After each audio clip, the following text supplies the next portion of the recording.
Hello, what's up everybody? John Minecraft Productions here.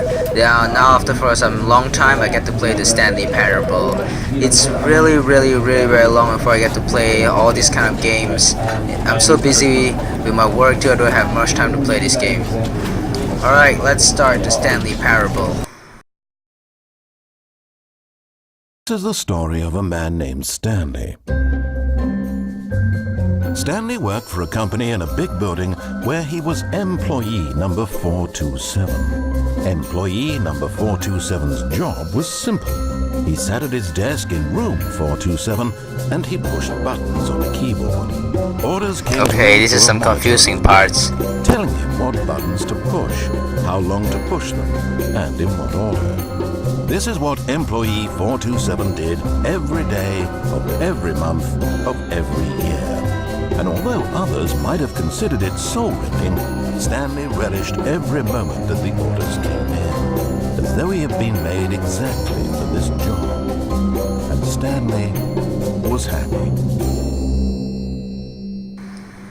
Okay, this is and then one day, something very peculiar happened. Something that would forever change Stanley. Something he would never quite forget. He had been at his desk for nearly an hour when he realized that not one single order had arrived on the monitor for him to follow. This is the loss. No one had showed up to give him instructions, call a meeting, or even say hi.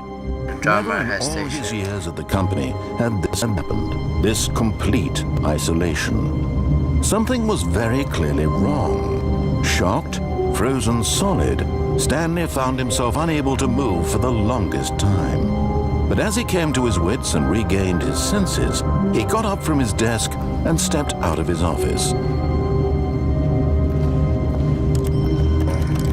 I wonder what's all this have here in the office.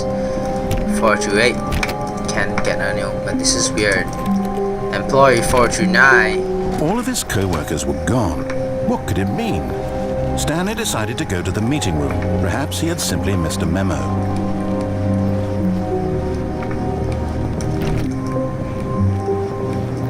Everybody's gone here. Lock. Lock. Come on, all these employee rooms. Lock. When Stanley came to a set of two open doors, he entered the door on his left.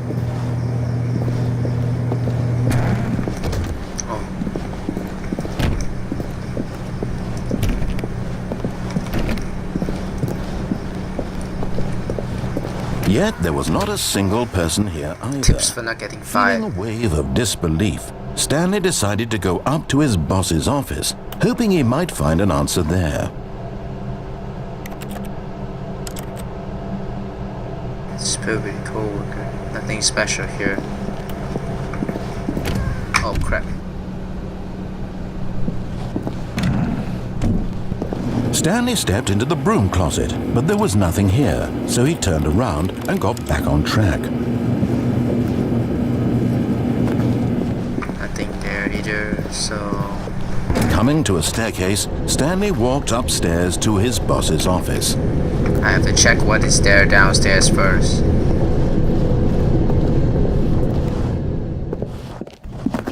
So I have to try walking up there first.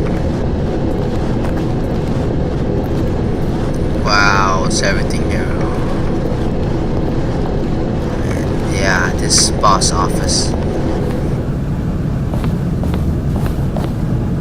It's a bathroom.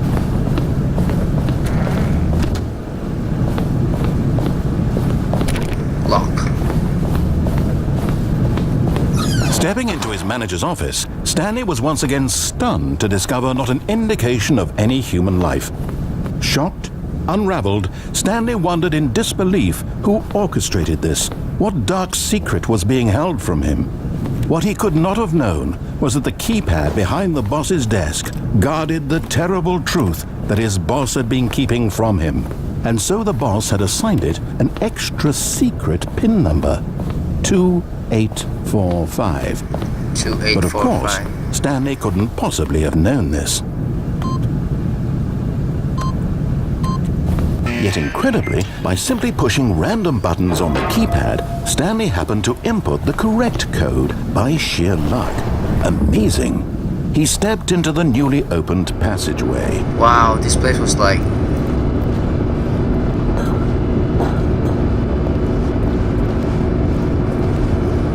Go downstairs. Whoa.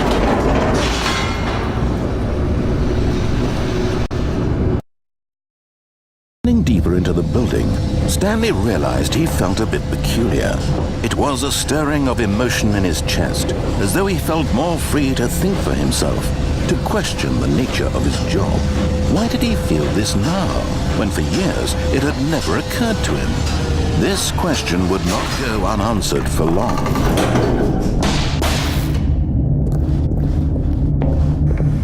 All the other employees. Stanley walked straight ahead through the large door that read Mind Control Facility.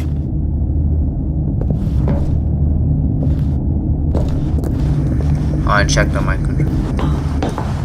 Oh crap!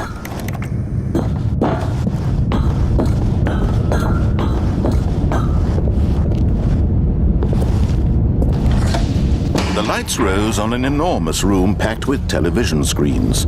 What horrible secret did this place hold? Stanley thought to himself. Did he have the strength to find out? I should have gone to the other side. Now the monitors jumped to life, their true nature revealed. Each bore the number of an employee in the building, Stanley's co-workers. The lives of so many individuals reduced to images on a screen, and Stanley, one of them, eternally monitored in this place where freedom meant nothing.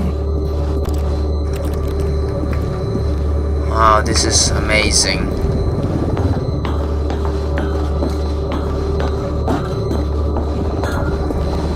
They're controlling everybody here, the mind control sequence. This mind control facility, it was too horrible to believe. It couldn't be true. Had Stanley really been under someone's control all this time? Was this the only reason he was happy with his boring job? That his emotions had been manipulated to accept it blindly?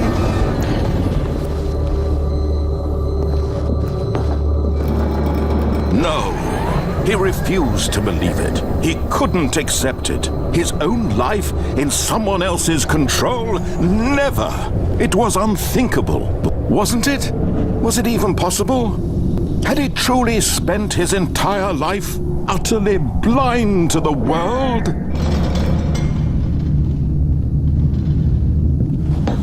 But here was the proof. The heart of the operation. Controls labeled with emotions. Happy or sad or content, walking, eating, working, all of it monitored and commanded from this very place. And as the cold reality of his past began to sink in, Stanley decided that this machinery would never again exert its terrible power over another human life, for he would dismantle the controls once and for all. This is really odd. Console, everything is disabled. I should go to the facility power to check it out.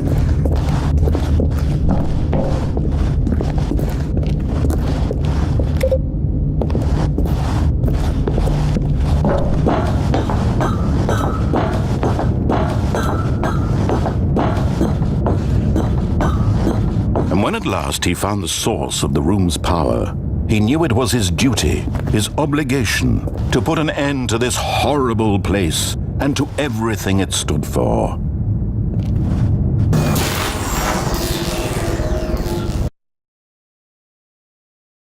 What's it?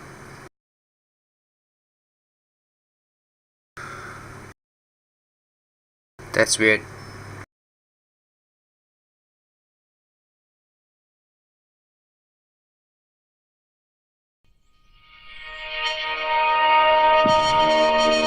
Fritz, I can't see anything.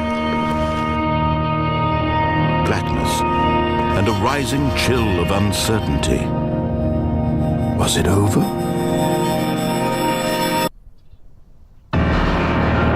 Yes. He had won. He had defeated the machine.